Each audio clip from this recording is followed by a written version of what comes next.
Hi, Andrea. Hey. It's great to be in communication with you and to talk about our poetry. I don't know how it is for you, but to be asked to speak about feminism and explore that through the written word, for me, it was a bit of a flashback to the past Mm, because it just seems that feminism has become passe, something of the past. But then when I mm, sit down and think about it, I think, well, there's been a whole renaissance of feminism because if we think of the Black Lives Matter movement, which was founded by Black queer women and has a very strong sensibility. And if I think about it, I think the person who really shifted the lens for me on feminism through the Black lens has to be Bell Hooks, Ain't I Woman, Ain't I Black Woman. I remember reading that years ago and thinking, yes, this speaks to me. White feminism doesn't. mm. That's interesting. I agree about the way that the social climate has changed because of people re-examining racism, really. I think there was a lot of complacency towards race and towards feminism by the general population. I was seeing almost a sense of feminism getting out of fashion, being something that was, I think you said, passe. It definitely didn't seem to be part of contemporary consciousness until recently with this reexamination. And I have this feeling that I kept coming up with during all of this kind of reexamination through the Black Lives Matter and looking at systemic racism is the sense of, when something really terrible happens to you and it's like, you don't have anybody to talk to about it. You don't have a context for it. And so you just kind of end up suppressing it in a way. And then somebody comes up to you and says, hey, you know what? That wasn't right. And I feel for you and I see your suffering. All of a sudden, for me, my experience in situations like that would be to start crying. To all of a sudden I'm experiencing those emotions again. And talking to a lot of people of color, both men and women, I feel like across the board, there's been this experience lately of having a lot of what we've had to deal with as people of color in a primarily, I would say, patriarchal society be validated or be considered in a way that it hadn't been before. And it caused a kind of reckoning that was really emotional. I think is still in process for a lot of us, but it was like all of a sudden I was revisiting all of these experiences that I had that I realized weren't validated in terms of racism, in terms of misogyny over the years, over 53 years of being on the planet. And having a sense that they mattered was something that needed to be processed. It's an It took time. interesting point that you raise because for me, it's not possible to separate racism and feminism in my experience. Mm, And I remember, back in the 80s and 90s, and there was a call for curfew men, keep men off the streets. And as Black women, we just said absolutely no, mm, because who who is going to be discriminated against? It will be the Black men who will be oppressed and they will be the ones who will have to be off the streets, and we know that because they're still killing us. I mean, our Black men are the most incarcerated group of people in the world, be they be in prisons or if they are in mental health institutions. So for me, when I think of feminism and what does that mean for me, I still do have to think about my Black men. But interestingly, yesterday on Facebook, I saw a big banner saying, don't let Black patriarchy oppress us. So again, we still do have to look at that. But I just think it's our time for Black women. It's our time.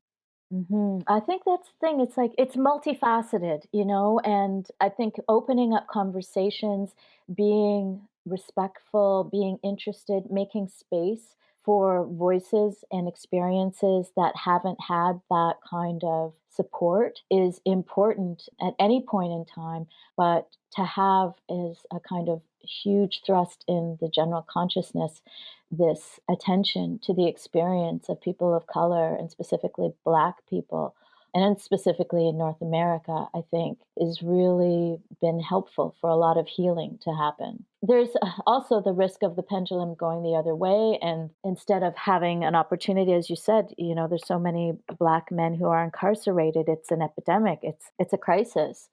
And then to see that on Facebook, I find a little disappointing. But for me, I'm coming out of this time, this specific point in time of history, with a real passion about freedom of thought and freedom of speech and open discourse, and the idea that we learn by listening to each other and respecting each other and saying your lived experience has validity.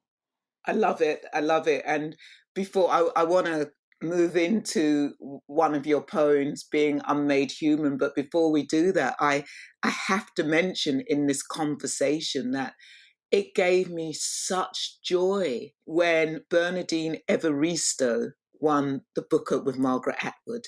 Mm. It was a double joy, not just because she was a Black woman, a woman of color. She is somebody who I grew up with in the 20s. We were in the same circles in Oh, England. wow. So Bernadine is a friend. She's a writer. She's a poet, and for her to be acknowledged, because I don't know if you've read Girl, Woman, Other. It's so different. I mean, she breaks every rule in the book. I mean, sometimes there aren't even periods. That's great. Yeah. Yeah, no, I haven't read it. I haven't read it. I want to now. It's a fantastic read. But saying that, let's move into one of your poems, Being Unmade Human, because again, what I loved about this poem was just how it appears on the page. Thank you for that. And it's funny that I chose this one to read because primarily coming out of a performative poetic tradition, and it's what I love is poetry being read aloud. But this one is really kind of page bound, but it's one that I wanted to include for the League's Feminist Archives anthology. So I thought it would be a great opportunity in this conversation to share it. And then if anybody wants to see how it looks on the page, they can check it out that way. But I wanted to make actually just one quick comment related to another poem that I have recorded and I have up on my website if anybody wants to check that one out. And it relates specifically to this idea of Black women and Black female voices being celebrated. And this was a poem about Sonia Sanchez called To White Anthology Editors that I wrote after reading an essay that was talking about how Sonia Sanchez is this key literary figure in the Black arts movement, was the driving force, the advocacy force behind the first Black studies courses in North America and then in the world, which led the way to women's studies, gender studies, everything like that. Nothing like that existed before she came along. But still was by the mid 90s, after decades of being this key force in American literary culture, omitted from these super important anthologies. And it was a real eye opener to me and really kind of solidifying something that was percolating in the back of my mind. And I think this is what happens with systemic racism, with an overrunning kind of ideology or an aesthetic, a colonial, patriarchal, white male pretty much aesthetic permeating the art form, specifically poetry, is that it takes us, even as people of color, to spend some time unpacking it to really realize what that means. And so, this was somebody who had been unofficially blacklisted from a lot of the literary canon, mostly because she was a woman of color and her voice was deemed inferior or illegitimate or lacking merit. So to see a change happening now and to see Black female voices being celebrated, I think I just wanted to mention that, to put that in a kind of historical context, is that that's a long time coming. Yeah, I mean, it's great that we can see that our voices are celebrated, but we're the same generation, and I grew up with being told that Black poetry was protest poetry, and there was no space for performance poetry, and Mm, no space for that oral tradition. And yeah, yet, yeah. if you look at who they claim to be the world's best ever poet, they claim Sappho, and Sappho came from the oral tradition. Mhm. Her work was performance poetry. Mhm. All poetry was performance poetry. All poetry was spoken word before it was like the printing press is a relatively new invention, and people have been sharing stories and sharing orature since people could speak. So the idea of spoken word, it's like this paradox. And I've written about this academically. I wrote about it in the anthology. Actually, this was my first introduction to you, Valerie, was the anthology The Great Black North that you co-edited with Kavan Cameron. And that was like a major, major moment on the Canadian literary landscape in terms of creating a space for Black voices, this anthology by Frontenac Press. And, that was one of the first opportunities that I had to kind of look at spoken word in an academic sense. And after that, I really became an advocate for breaking it down critically, the arguments that I was hearing against spoken word as this like literary inferior. And I was realizing that this was based on ethnocentrism and it was based on ignorance. And it was based on an attitude that was so uninformed and so unchallenged because there weren't a lot of people speaking about it. It's an oral tradition. So the academics, are relatively new around it. I'd say probably since the 90s, what I've seen is people, writing about oral tradition in a way that's showing its legitimacy as an art form, at least in North America. In Africa, actually, they've got more of a history. I'm I'm smiling because, as Sorry. you know, I grew up in the UK, and I would say that my first port of call to spoken word and poetry was in the shebeens, in the blues, in the legal nightclubs. And Mm, they weren't rappers; they were called toasters. mm. It would be people toasting over a record.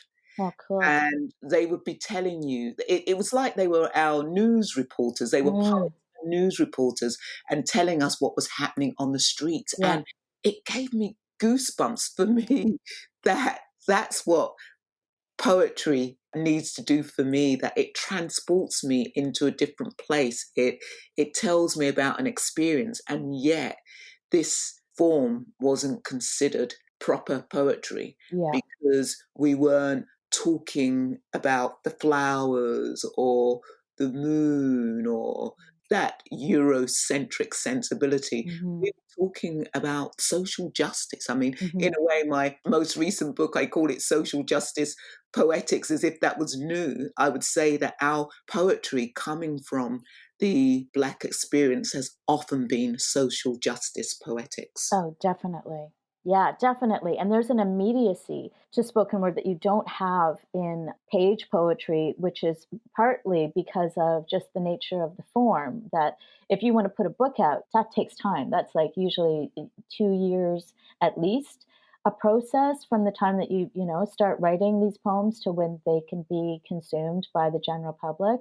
Whereas, with spoken word, this idea of it being the voice of the street and having an immediacy to it is something that has been part of it since the beginning. I love hearing about what's happening or what was happening in the UK because that's all news to me and that's great. And I've been studying really just North America. And in North America, the big turning point in terms of spoken word becoming less kind of underground and more commonly experienced just in general life, general culture of society is was slam, and that Mm. started in Chicago in the Green Mill Tavern by a guy named Mark Kelly Smith, and the idea was to take poetry readings and make them more engaging, to silence the hecklers, and also give the hecklers something to do to make them judges. And part of the rationale about that as well was political, to take poetry out of the hand of academics who were at that point in time deciding for everybody what is good poetry and what isn't good poetry. And the side effect of that was a lot of young people becoming really disenfranchised with poetry, becoming really like disengaged and not really seeing any kind of relevance to this language, to what people were talking about. But all of a sudden, you've got slam, you've got immediacy, you've got, an incentive for street cred and often a cash prize to make your poem something that people are excited by and respond to. And often they'd be things that people wrote on the bus on the way to the gig. So there's a real immediacy to it. And people, like me, I came to performance poetry as a page poet and, not somebody who had a lot of public speaking finesse at all. And I'm still a little awkward. But I was so enamored by the idea that I could get an immediate response instead of back in those days before the internet. I'm sending off poems to journals and sitting by my mailbox for 6 months, hoping something good will happen. So there's like a community building element to it that That's was revolutionary. unusual. I'd say that that's unusual for somebody of your generation to come to poetry through the page. Because if I think of even people like Bernardine Evaristo, who won the Booker with Margaret, she was a spoken word poet, was a playwright, was a Mm, definitely words being put on the stage. And that crossover actually with Canada and England is Lillian Allen, who comes to mind mm, because yeah, Lillian, that Jamaican sensibility, yeah. and because England has a large Jamaican community and Toronto has a large Jamaican community, that connection. So I just think, wow, that you came through the page is very interesting.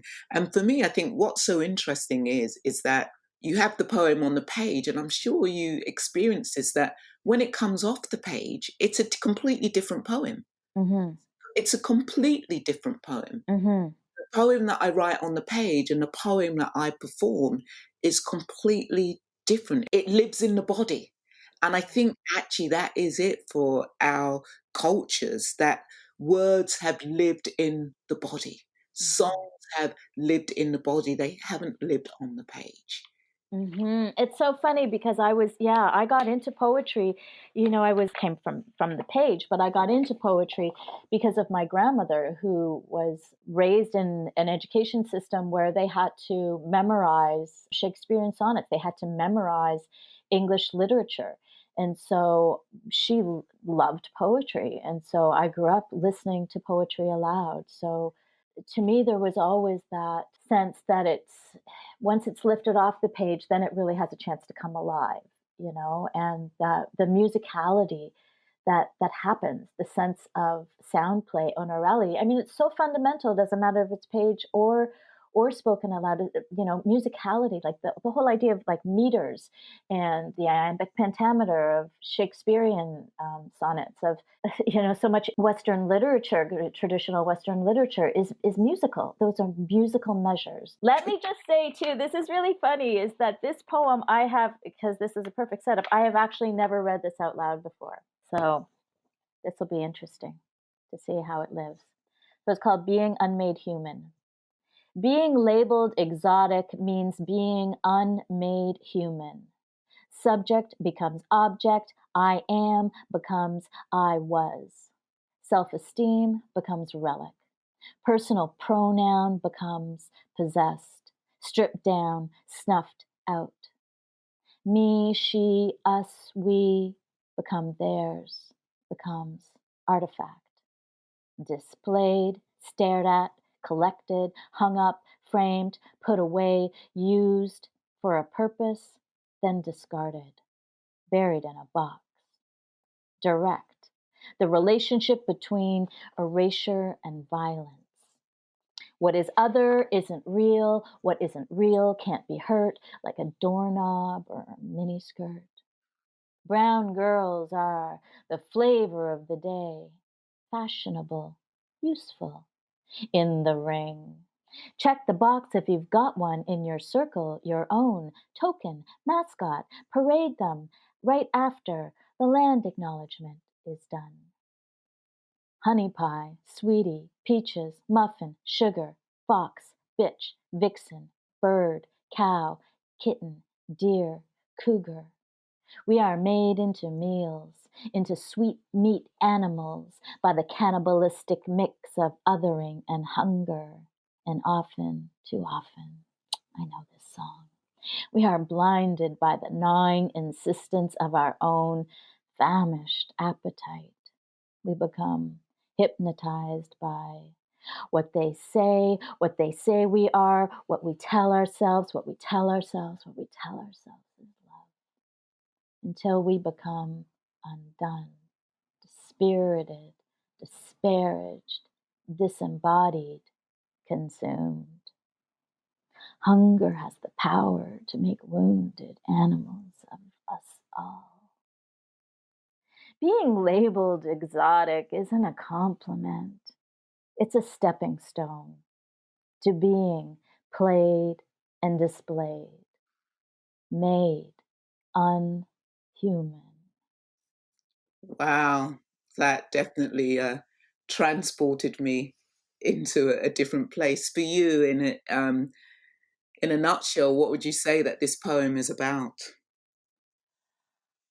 Being fetishized, being called exotic in a way that is has become popular in culture, but is frightening to me. I remember being a little girl and being, a little brown girl with an afro and in a white neighborhood and feeling unsafe, feeling invalidated as a human, like as a lesser level of human being. And then seeing, the tide of society change. And all of a sudden, I'm seeing Black women in magazines and I'm seeing Black women on television, which was all new.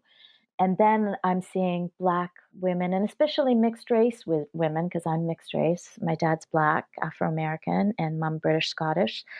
And seeing mixed race women, especially being celebrated. And I remember feeling really nervous about it because I'm like a mini skirt. I'm like something that's in today and might be out tomorrow. And I know what it's like to be called the N word and to be beat up on my way home from school.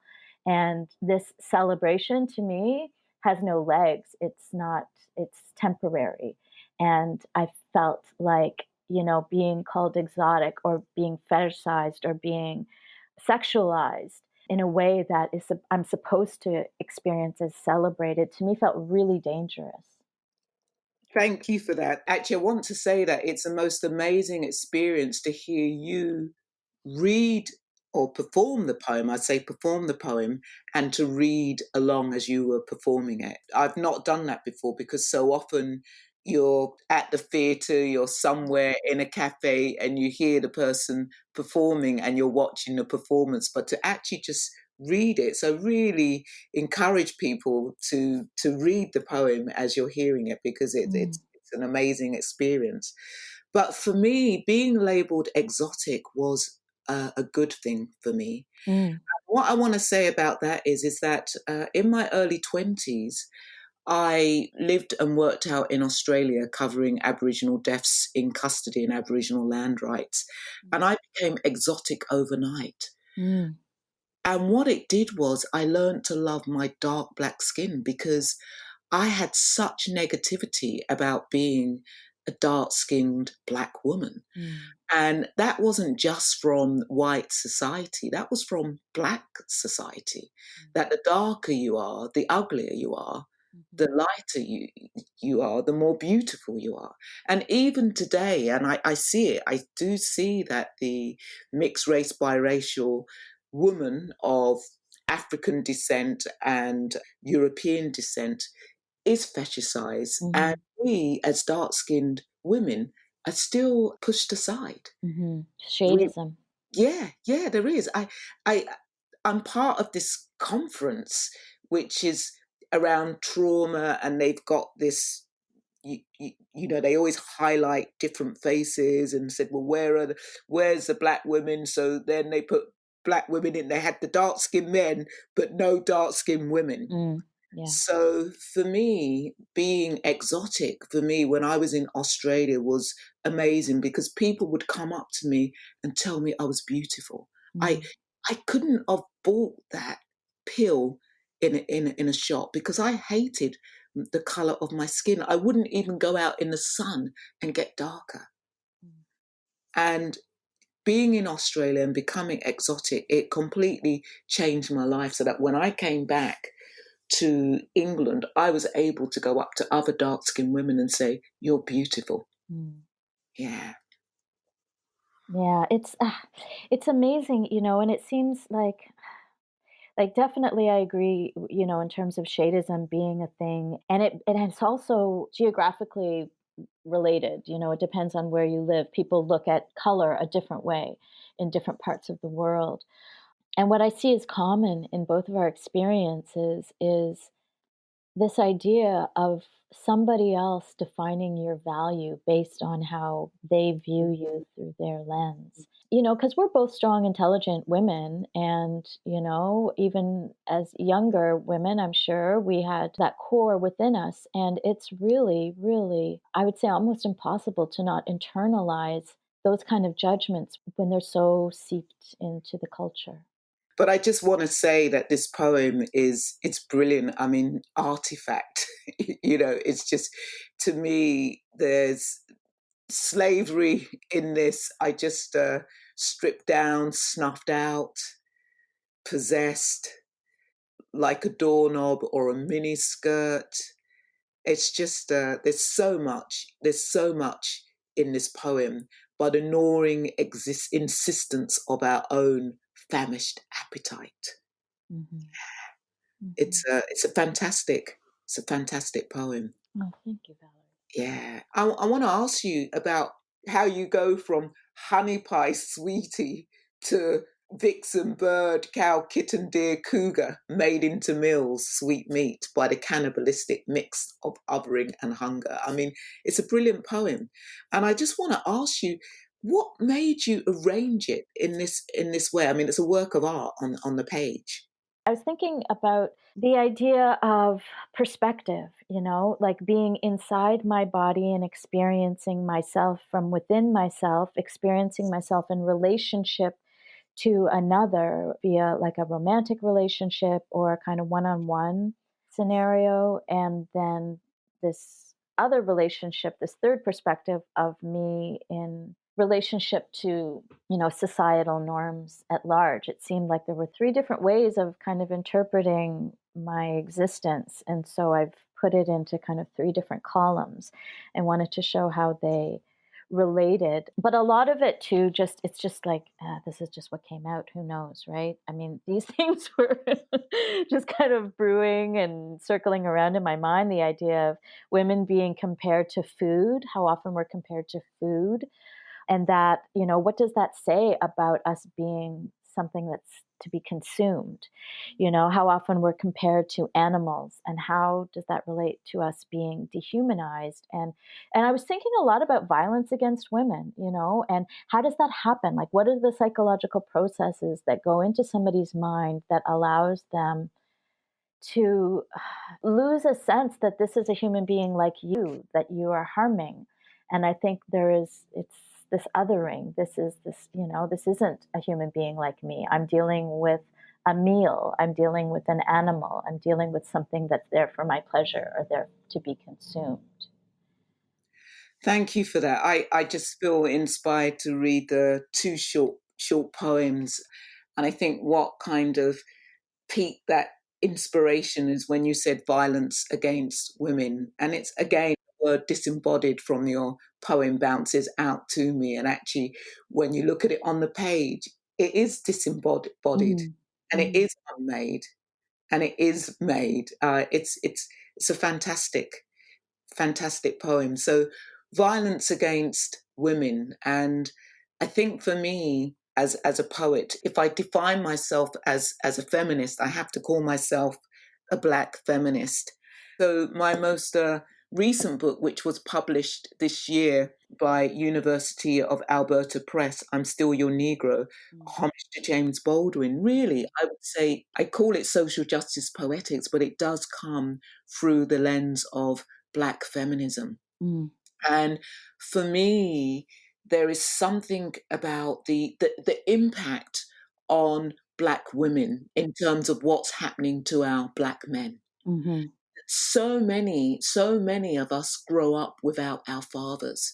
I'm not saying that white people don't grow up without their fathers, but if you did percentage wise, more Black people grow up without their fathers. And why? Because we're institutionalized. We're either in prison or in mental health institutions, or mm, we're living on the streets. mm, And so my first poem, it's called My Father's Prayer, mhm.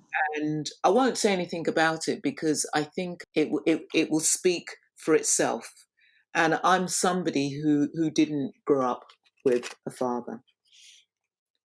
My Father's Prayer. My Father who art in the universe, what on earth is your name? Will you ever come? Thy will be home, dead or alive. Give me day or night your daily name, and I will forgive your sons, forgiving all those who have colluded with your sins, and lead me not into more unhappiness, but deliver me from this pain. For thou hast the power and the knowledge, for ever and ever, of all men. Mm, beautiful. Thank you.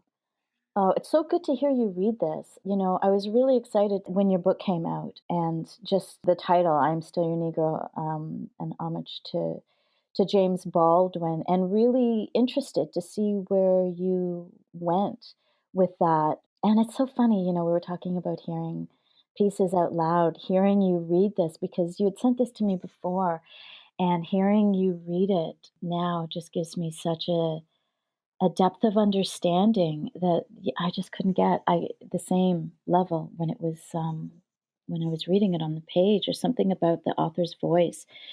So this, I really am struck by the emotion, the heartbreak in it. It's something that I can understand and relate to as well. I also grew up without my father. I didn't meet my father till I was 18.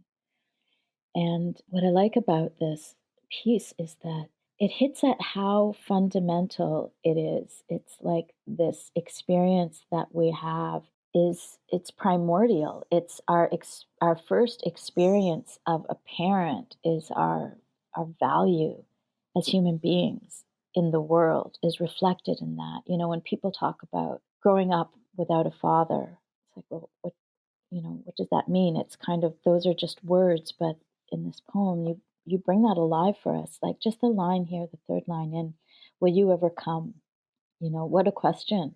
What a question. And that brings alive for me being a little girl and having this sense of inferiority. Like if there wasn't something wrong with me, I'm not quite sure what it is, probably everything, I would have a father. And what you've done here with this poem through the structure of the Lord's Prayer is brought alive how fundamental it is to somebody's existence, how it relates to who they are on the planet, how it relates to how they feel about themselves in terms of the divine and their validity as a human being, dead or alive. Give me day or night your daily name, so you've got this legacy of a name. Did you grow up with your dad's name? No, I didn't. No. Okay. Yeah, yeah. So what is that line there? Give me day or night your daily name. Hmm. So what is that? Where's that line coming from? What's the story there behind that? Well, as you say that I've referenced the Lord's Prayer, and it says now for me, I grew up with the Lord's Prayer, the daily bread. Um, so I took that line from there, but for me, it comes from that. Why do so many Black families or biracial families grow up without their Black men? And Mhm, it's because of slavery, because we were separated. you know, when we were taken from Africa, we were separated. The women were separated from their men. mm, So we've grown up for hundreds of years not being in one unit. And it's like, I come from slave stock. mm, I'm a stateless indigenous person. mm, What is my name? Who am I? mm. That's where it comes from. So in present terms, presently, what is your name? But this for me is reference right back to slavery. Wow, And that's deep. yeah, and the first time I read it, I've only read it a couple of times, and Mm, for me next it will be off the page, so it just goes into my body, and then it will become something different. But the first time I read it, I was stunned at the emotion I had. I was like, oh my mm, God, I mhm, wasn't prepared for this emotion. But I want to move on to the other poem that I wanted to share, which is a sonnet. And again, we were talking about that aesthetic. What is the appropriate aesthetic? mhm, What aesthetic are we as people of color, as black skinned, brown skinned women, bringing to the poetry world? So this poem took me 4 or 5 years to write.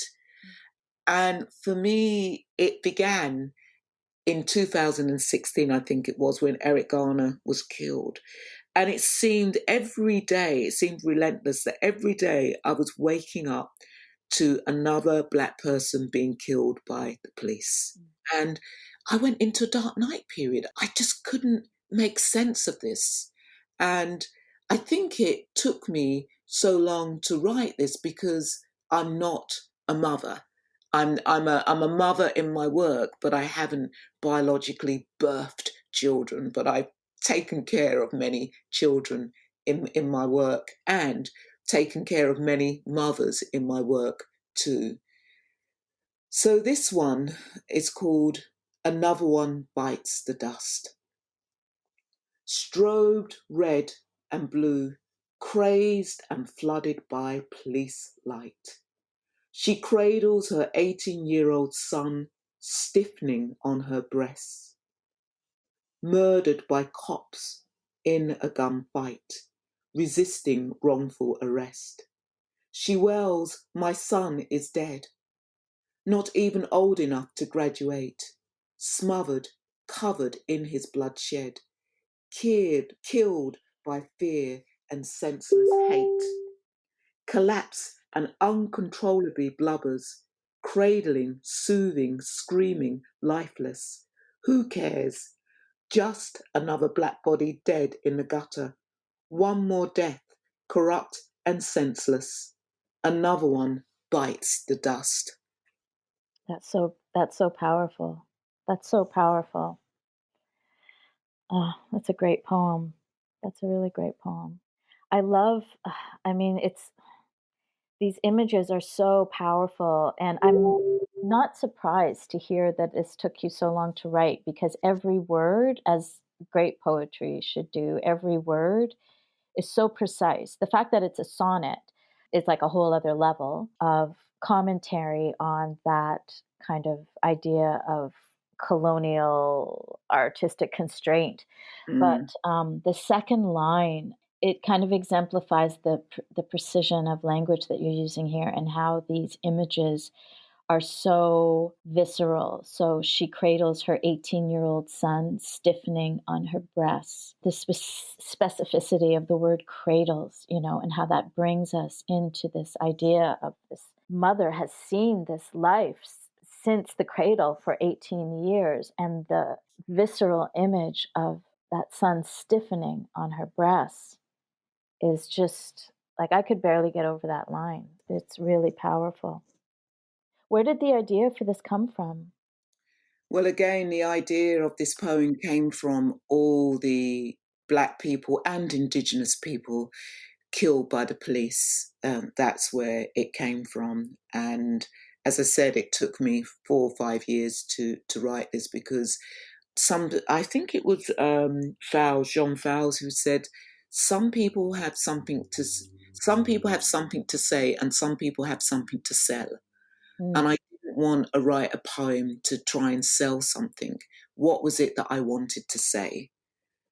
Was there a And tipping point moment though? Like something that was like, okay, now it's going to come out because it was something that was brewing for so long. I'm wondering if there was. yeah, you're right. you know, as a poet, the tipping moment would have been George Floyd.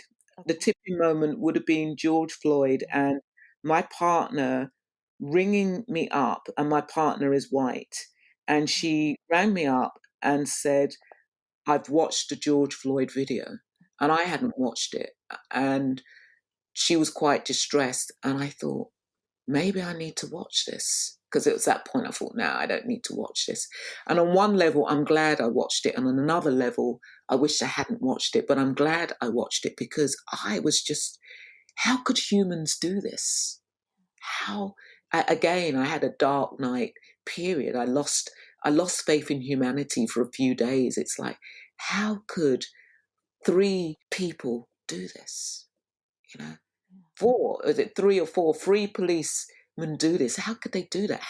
How could somebody be crying, I can't breathe, call for their mother, and still not do anything. How could they Yeah. do anything when people, that there were public who were begging them to stop? Yeah. And I just like it, and that was my tipping point, because I think then I was really, it wasn't intellectual anymore. Mhm. That there was an emotional connection, because I think from that point I was coming from an intellectual perspective. Yeah.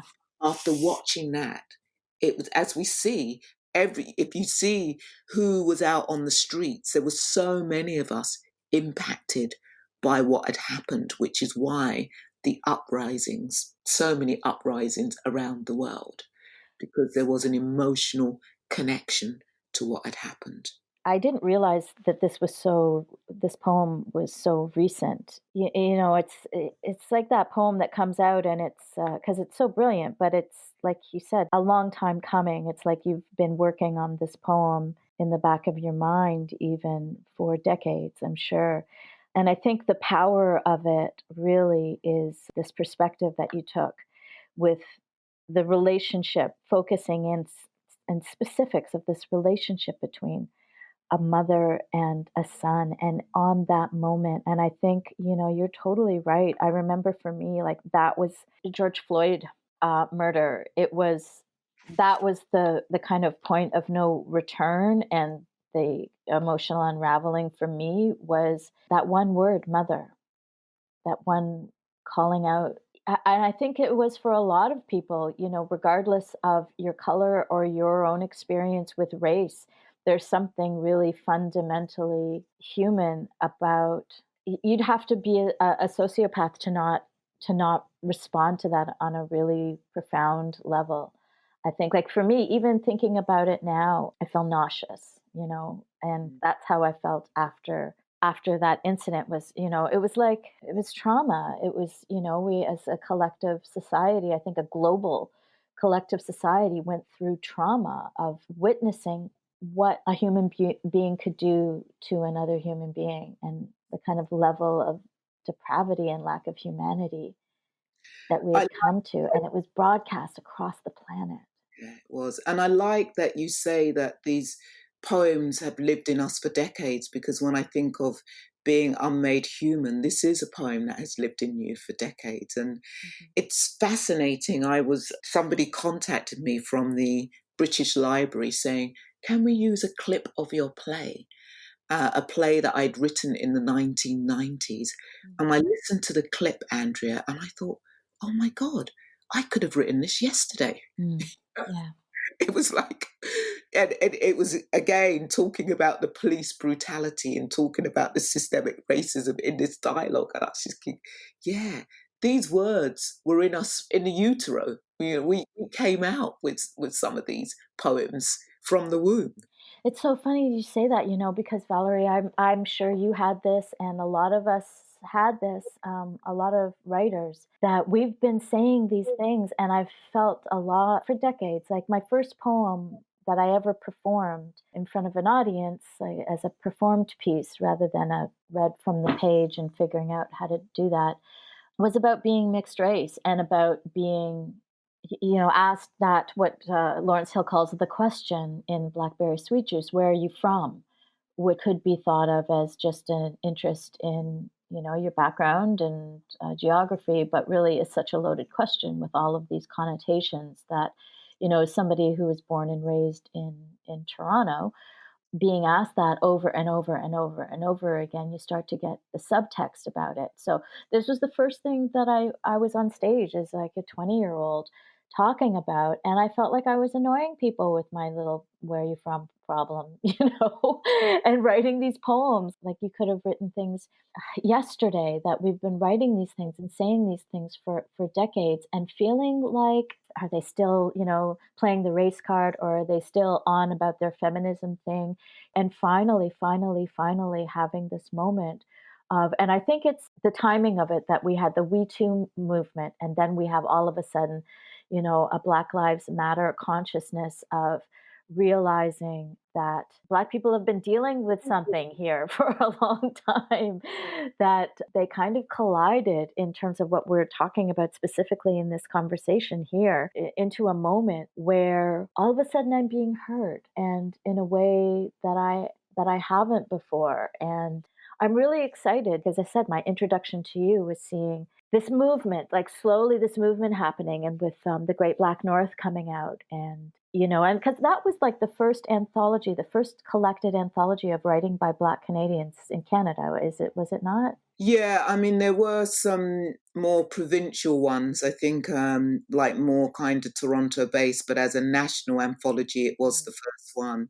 And for me, I was a new Canadian, and I really wanted to know what Black poets were speaking about. And it's just great to hear you say it's exciting, because for me, it's almost like the Black experience, or the brown experience, the African descent experience, the biracial African descent experience in Canada is so invisible on the world map.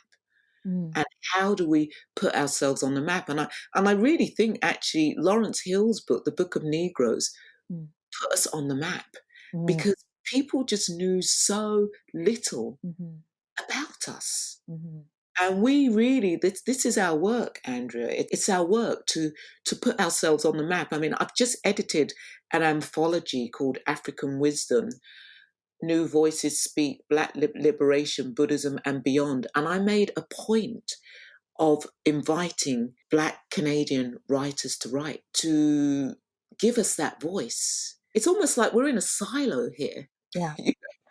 I'm so happy to have this opportunity to speak with you because I'm such a fan of your work, and as a writer and an academic, but also as an activist.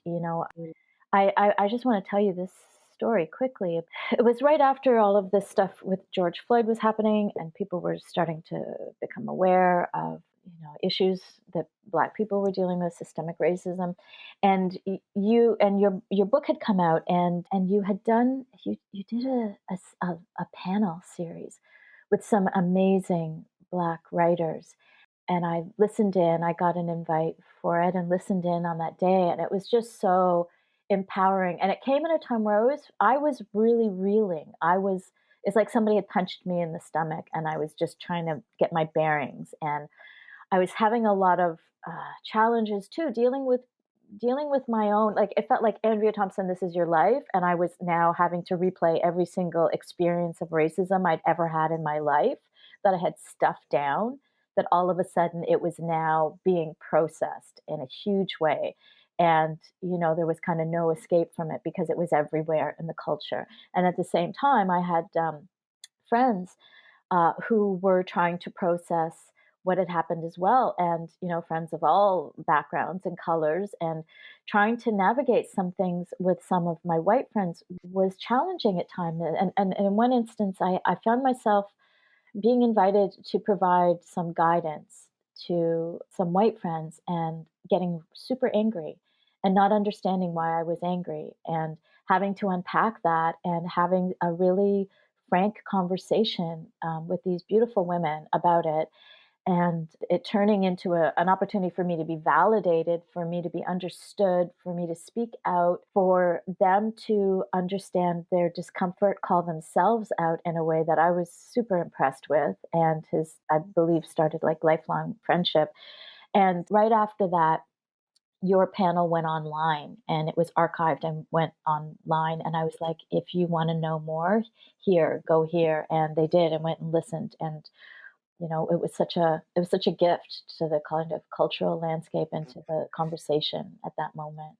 That was really interesting. Actually, you're talking about the African Canadian response to the pandemic and the uprisings. And what happened is I reached out to George Eliot Clark, and Hmm. Afua Cooper, and said, "What are we going to do? Hmm. We've got to do something. Yeah. What are we going to do?" And that's how the panel arose. And I think we're all activists, aren't we? I mean, this poem to me, that the poem and some of the other stuff that you've written and I've listened to, it's activism.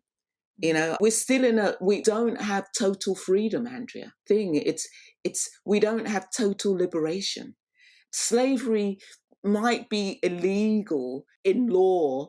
You know, it may be written that, you know, you can't have slaves in law, but actually we are still perceived to be inferior. So therefore it still exists. So Oh, yeah.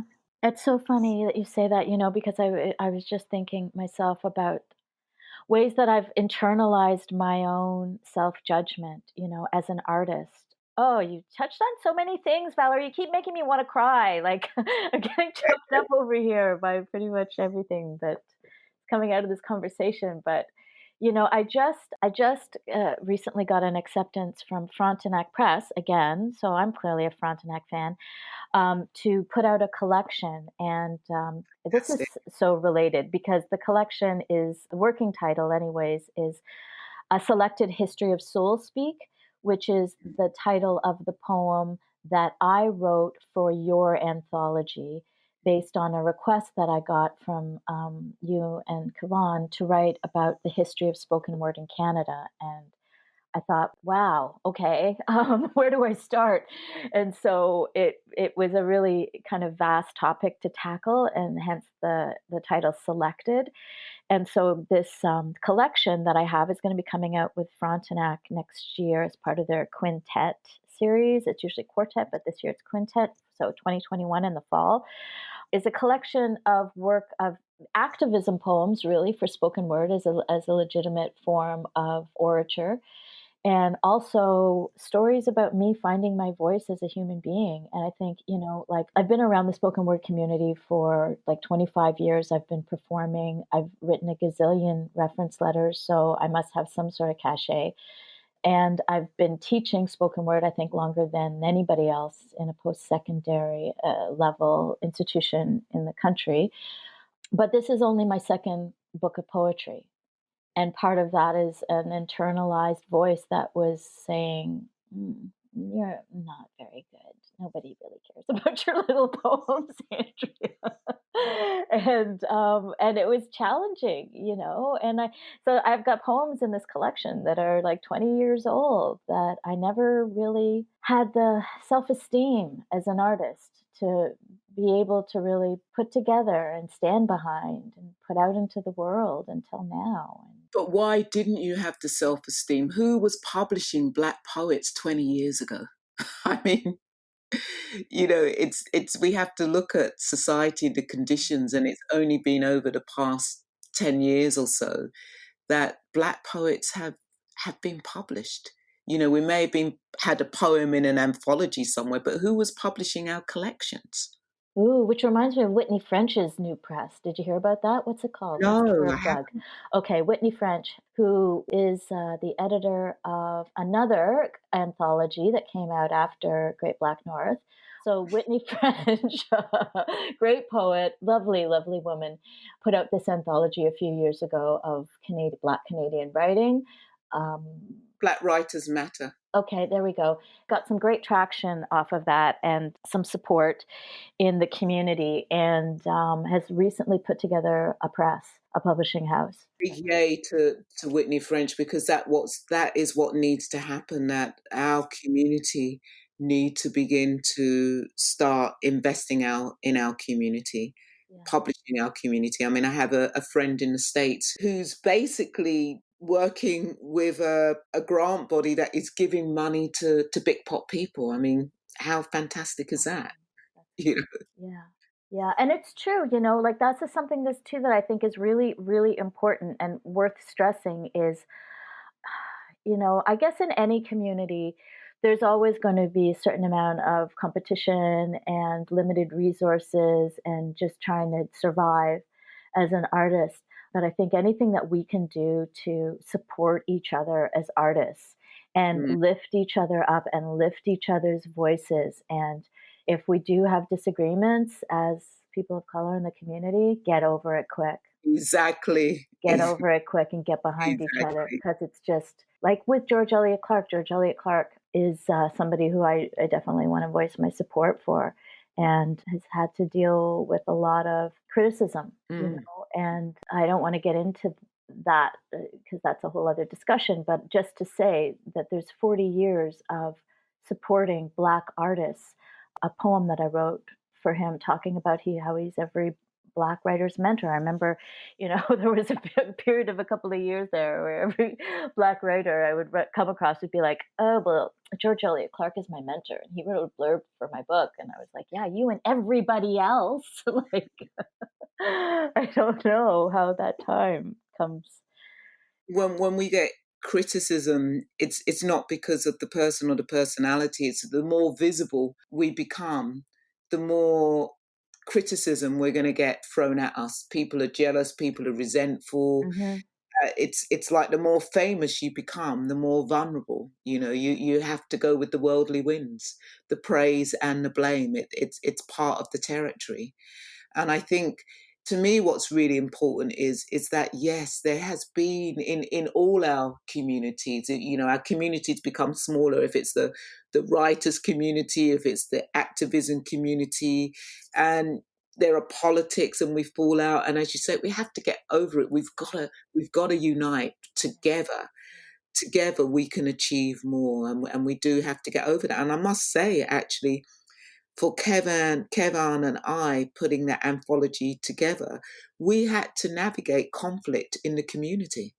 In fact, as a couple of people said, because it was you with Kevin, because I was neutral, because I didn't grow up in Canada, I was a new Canadian, that actually I hadn't been caught up in some of the in politics within the Black community, which is why we were able to pull something together like that.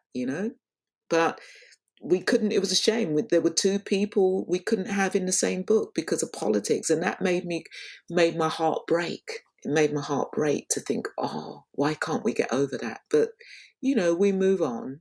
What I want to say is, Andrea, that it's been great having this conversation with you. Firstly, meeting you through your poetry, but just it gives me possibility that here we are still doing the work, and poems like yours are just so important for people to hear, for people to wake up, and for people to understand. It's like, I would say, if anybody wants to understand, Andrea, tell them to go and read your poetry, Mm. and they will get some understanding. Oh, that's so beautiful, Valerie. You're choking me up all the time over here. And I could say the same thing for you. I think about the work that you've done to create space and create a conversation and help us as a community process. Let's bring it back again to specific poems, like another one, Bites the Dust. You've given us, to me, that's both of your poems that you shared today are an opportunity to feel what's behind underneath the band-aid, and really and put a little soothing balm on it.